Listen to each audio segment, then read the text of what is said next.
Hello everyone, welcome back to our YouTube channel VS Ignite Trigger, and today we have to learn about Science Chapter 1 Characteristic of Living Organism. Let's start. So आपण काल पाहिलं होतं response to stimuli, हे आपण काल पाहिलं होतं. तर आज आपण त्याचा पुढचा पार्ट बघणार आहोत. इथे आहे एक्सक्रिएशन. एक्सक्रिएशन म्हणजे काय? Many life process occur inside the body of a living organism. Some waste material are produced due to these processes. Removal of such waste materials from the body is called excretion. While breathing out, animals release water vapor and carbon dioxide. They release sweat and they pass out urine. In this way, they excrete waste. A plant store waste in their bark or in old leaves. Example: excess salts, tannins, resins, gums, crystals like calcium oxalate, etc. When these leaves or pieces of bark fall off, the waste is excreted. Some plants also release sticky liquids from their stem due to some man-made or natural injury. When this liquid is dried, it forms gums. This is also a form of excretion. The roots of plants also release some waste material. तर आता excretion म्हणजे काय? तर excretion म्हणजेच उत्सर्जन. Okay. तर आपल्या शरीरात दिवसभर अनेक क्रिया चालू असतात, जसे की श्वसन, अन्नपचन इत्यादी. या क्रियांमुळे शरीरात काही निरुपयोगी पदार्थ म्हणजे वेस्टेज तयार होतात. तर आता हे निरुपयोगी पदार्थ शरीरातून बाहेर टाकण्याच्याच प्रक्रियेला एक्सक्रिएशन म्हणतात, म्हणजेच मराठीत काय म्हणतात? उत्सर्जन. तर आता ॲनिमलमध्ये एक्सक्रिएशन कसं होतं बरं? तर प्राणी शरीरातील टाकाऊ पदार्थ वेगवेगळ्या मार्गांनी बाहेर टाकत असतात. आता फॉर एक्झाम्पल, श्वास सोडताना कार्बन डायऑक्साईड आणि पाण्याची वाफ बाहेर पडते, किंवा मग घाम येतो, किंवा मग युरिनद्वारे त्यांचं उत्सर्जन होत असतं.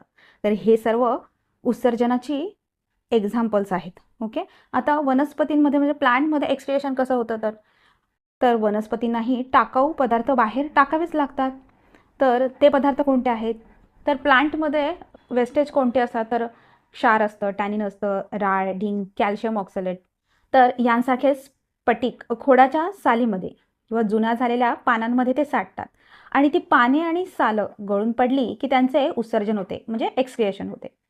तर काही वनस्पतींच्या खोडावर मानवी किंवा नैसर्गिक इजा झाल्यास तेथून चिकट पदार्थ बाहेर येतो.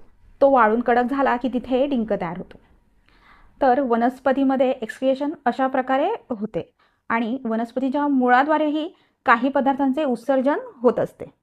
आता एक्झाम्पल जर बघितलं तर बाभळीचं जे झाड असतं किंवा आंब्याच्या झाडाला जखम झाली तर त्यातून डिंक म्हणजेच गम बाहेर येतो. हाही एक एक्सक्रिएशनचा प्रकारच आहे.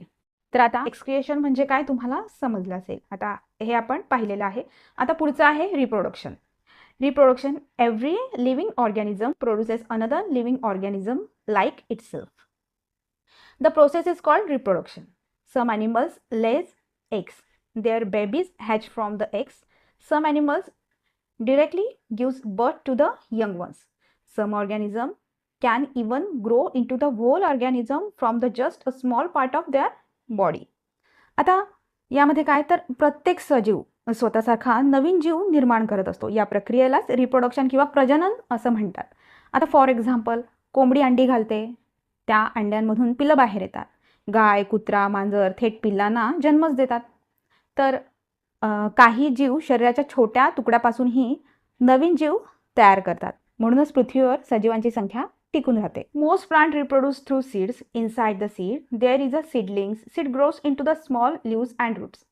When a seed is planted, it grows into a new plant. The process is called germination. The seedlings needs food to grow. This food is stored inside the seed. If you look at the seed, like beans or peas, they have two halves. These halves contain the food for the growing seeds. The seeds of grains like wheat, jawar also contain such stored foods. बियांमध्येही अन्नसाठा होत असतं, food storage होत असतं. बहुतेक जे plant असतात ते बियांद्वारे, सीड्सद्वारे आपल्या नवीन रोप तयार करतात. प्रत्येक बीमध्ये एक लहान रोप म्हणजे सीडलिंग्स असते. त्या रोपाला सुरुवातीला वाढण्यासाठी अन्नाची गरजही लागतेच. हे अन्न या बियामध्ये साठवलेले असते. आता फॉर एक्झाम्पल हरभरा, वाटाणा, मूग जर तुम्ही बघितलं असेल तर त्यांच्या बियांना, त्यांचे जे सीड असतात त्यांना 2 भाग असतात. त्या 2 भागांमध्ये अन्न साठवलेलं असतं. आता गहू, ज्वारी, तांदूळ यांसारखे जे ग्रेन्स आहेत त्याच्यामध्ये, त्या धान्यांमध्ये अन्नसाठा, फूड स्टोरेज हे असतंच. आणि अंकुरण म्हणजेच जर्मिनेशन, जेव्हा बी योग्य प्रमाणात म्हणजे पाणी, हवा, उष्णता जेव्हा बीला मिळतं तेव्हा त्यातून मुळे आणि कोवळी पाने बाहेर येतात. तर बीपासून नवीन रोप तयार होण्याच्याच प्रक्रियेला जर्मिनेशन म्हणजेच अंकुरण असं म्हणतात. आता फॉर एक्झाम्पल हरभऱ्याचे जे बी आहे ते जर ओल्या कपड्यात ठेवले, बांधले त्याला, तर काही दिवसांनी त्याला लहान मुळे किंवा कोवळी पाने फुटतात. यालाच अंकुरण असं म्हणतात, म्हणजेच जर्मिनेशन. आता sprouting and germination are the beginning stage of the plants growth. For a seed germination and continuous growth of plant, it needs sunlight, moisture and fresh air in the surroundings. Observe the process used at home to make chickpeas, moth beans म्हणजेच मटकी, मूग beans, sprouts. Find out the information about how sapling of plants like roses and jasmine are prepared. Try to grow some saplings. Okay, तर sprouting and germination म्हणजेच अंकुरण, म्हणजे जेव्हा एखाद्या बीपासून नवीन रोप तयार होण्यास सुरुवात होते त्या प्रक्रियेला जर्मिनेशन म्हणतात. आता फॉर एक्झाम्पल आपण जेव्हा घरी मूग, मटकी, म्हणजे बघा कधी आईने मूग, मटकी भिजवून ठेवली ना तर ते नक्की बघा, कारण की जेव्हा ते भिजवून ठेवतात तेव्हा दुसऱ्या दिवशी त्यांना, म्हणजे ते ओल्या कपड्यात बांधून ठेवायचे आणि मग दुसऱ्या दिवशी त्यांना असे लहान लहान अंकुर बाहेर आलेले दिसतात त्याचे, म्हणजे त्याचं स्प्राउटिंग झालेलं असतात. यालाच अंकुरण असे म्हणतात. तर या जर्मिनेशनसाठी, स्प्राउटिंगसाठी काय आवश्यक आहे बरं? तर त्याच्या वाढीसाठी 3 गोष्टी आवश्यक आहेत: moisture, fresh air and sunlight, पाणी, हवा आणि सूर्यप्रकाश. तर ह्या गोष्टी जेव्हा मिळाल्या तेव्हा बी उगवते आणि हळूहळू नवीन रोपं तयार होते. तर ही रोपे कशी तयार करतात? तर सर्व झाडे बियापासूनच तयार होत नाहीत, तर काही झाडांच्या ज्या फांद्या असतात त्या कापून जमिनीत लावल्या तरी त्यापासून नवीन रोप तयार होते. फॉर एक्झाम्पल रोज, जाई, जुई अँड मोगरा यांच्या फांद्यांपासून नवीन रोपे तयार केली जातात. आता त्याचं काय आहे? Respiration. Many animals breathe through their nose. Taking air into the lungs through the nose is called inhalation and release carbon dioxide gas and water vapour is called exhalation. The process of inhalation and exhalation continue one after the other. Animals that do not have a nose or lungs take oxygen by other means. The process of producing energy in the body through the reaction of oxygen and food consumed by a living organism is called respiration. Plants are living organism. Respiration occurs within their cells too. Breathing and respiration are two different processes. Observe animal like earthworms, flies and butterflies. Check if they breathe. आता काय? Respiration म्हणजे काय? श्वसन. तर आपण जिवंत आहोत म्हणून आपण श्वास घेतो, पण फक्त श्वास घेणे म्हणजे श्वसन नाही. आता श्वास घेणे म्हणजे ब्रीदिंग. आता नाकाद्वारे हवा आत घेणे म्हणजे श्वास घेणे, इनहेलेशन, आणि नाकाद्वारे कार्बन डायऑक्साईड आणि पाण्याची वाफ बाहेर सोडणे म्हणजे श्वास सोडणे, एक्झलेशन. हे दोन्ही प्रकार सतत चालू असतात. फॉर एक्झाम्पल आता आपण सर्वजण श्वास घेत आहोत आणि सोडत आहोत. श्वसन. रेस्पिरेशन म्हणजे काय? आपण जे अन्न खातो ते शरीराला ऊर्जा कशी देते? आपण घेतलेला ऑक्सिजन आणि अन्न यांच्या सहाय्याने शरीरात ऊर्जा तयार होते.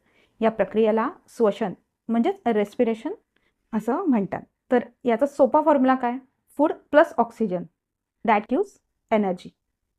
ही एनर्जी आपल्याला चालण्यासाठी, धावण्यासाठी, खेळण्यासाठी आणि अभ्यास करण्यासाठी सुद्धा मदत करते. आता वनस्पतीमध्ये रेस्पिरेशन कसं होतं बरं? होय, त्यांच्यामध्ये पण रेस्पिरेशन होतं. वनस्पती कारण त्या सजीव आहेत, लिव्हिंग थिंग्स आहेत. त्यांच्या पेशींमध्ये श्वसन होते, म्हणजे सेल्समध्ये. श्वास घेणे आणि श्वसन यात फरक आहे. श्वास घेणे म्हणजे ब्रीदिंग, हवा आत घेणे व बाहेर सोडणे. श्वसन म्हणजे रेस्पिरेशन. अन्नापासून ऊर्जा तयार होण्याची शरीरातली प्रक्रिया. म्हणजे सर्व प्राणी नाकानेच श्वास घेतात का? तर नाही. माणूस, गाय, कुत्रा नाकाने श्वास घेतात. आणि जे अर्थवर्म आहेत ते त्वचेद्वारे श्वास घेतात. परत मासा, फिश जर तुम्ही बघितलं तर ते त्यांचे गिल्स असतात, त्याच्याद्वारे ते श्वास घेत असतात. फुलपाखरू, माशी म्हणजे फ्लाईज आहेत, बटरफ्लाईज आहेत, स्पॅरेकल्स, ते काय करतात, शरीरातील सूक्ष्म जे त्यांच्यामध्ये छिद्र असतात, होल्स असतात, स्मॉल होल्स, त्याच्याद्वारे ते श्वास घेत असतात. इथे एक्सपिरेशन, रेस्पिरेशन हे सगळं इथे पाहिलेलं आहे. आणि आपण पुढचे जे आपलं राहिलेले जे पार्ट आहेत ते आपण कंप्लीट करणार आहोत, तर ते बघायला विसरू नका. आणि असेच व्हिडिओ पाहण्यासाठी आपल्या चॅनलला नक्की सबस्क्राईब करा. तोपर्यंत धन्यवाद.